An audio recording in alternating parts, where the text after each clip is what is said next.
नमस्ते किसान भाइयों, जैविक खेती गाय पालन चैनल में आपका स्वागत है। आज आपका दोस्त मैं अनिल कुमार प्रजापत एक नई जानकारी के साथ आया हूँ। आज की जानकारी है कि सड्डू के अंदर हमने जो सब्जियां लगाई उनके लिए बेड बनाए। बेड बनाने का काम हमने हाथ से किया। तो बेड बनाने के बाद में उसकी जो प्रिपरेशन के लिए हमने जो तैयारी की है वो खाद डाल रहे हैं, उसके बारे में आज को हम जानकारी दे रहे हैं। सबसे पहले ये हमने खाद लिया है गोबर का खाद, काऊ डंक जिसको बोल सकते हैं। ये डिकम्पोज हुआ है और इसके अंदर हमने मिक्स किया है पेड़ों के पत्तों का खाद, दोनों मिक्स किया है। तो हमने एक बेड करीब ये 30 फीट का है, आप देख सकते हैं 30-30 फीट के हमने बेड बनाए। तो 30-30 फीट के जो बेड बनाए उनके ऊपर एक फुल गमला मतलब करीबन 20 किलो तो हम ये खाद डालेंगे। और इसके अलावा हम ये नीम की खल डालेंगे और गौमूत्र डालेंगे। डालने का तरीका ये है, आपको इस प्रकार से इसके ऊपर इस प्रकार से आपको डालना है। एक लेयर बनाएंगे।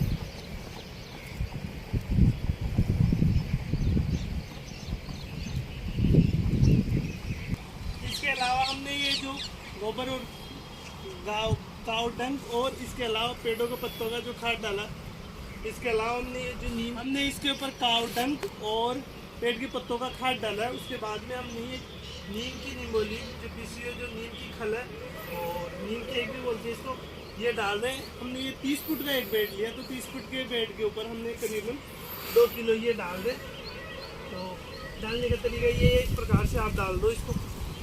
इसका डालने का फ़ायदा है कि एक तो फंगिसाइड नहीं लगती, दूसरी दीमक की शिकायत दूर, दीमक नहीं होती इससे। और तीसरा कारण है कि आप बरसात में जो लड़ती है और अनावश्यक जो भी होते हैं फंगिसाइड होते हैं वो नहीं होते। तो प्रचुर मात्रा में हमने नीम केक डाले और इस प्रकार से हमने ये बेड तैयार कर लिया। इस प्रकार से करीब हमने ये 30 बेड बनाए।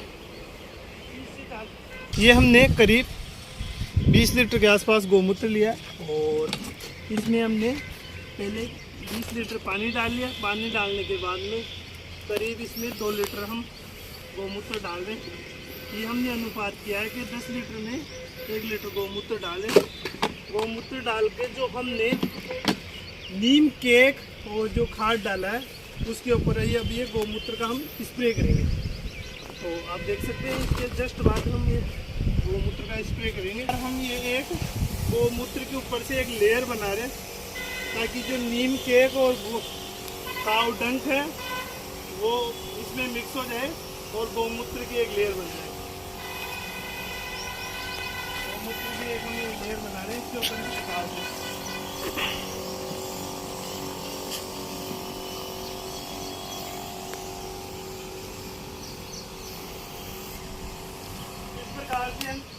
इस प्रकार से करीब हमने ये 40 बेड बनाए। इस प्रकार से 40 बेड को हम ट्रीट करेंगे।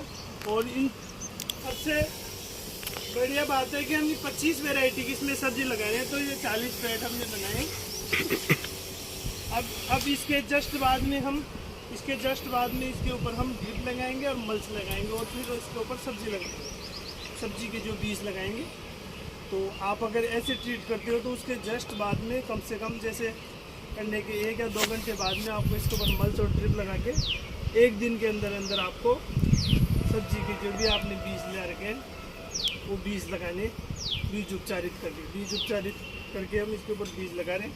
अगर ज़्यादा समय तक आप अगर इसको खुला छोड़ते हो तो जो हमने प्रोसेसिंग की है गौमूत्र की, गोबर की या खाद की, तो वो हमारी वेस्टेज चली जाएगी।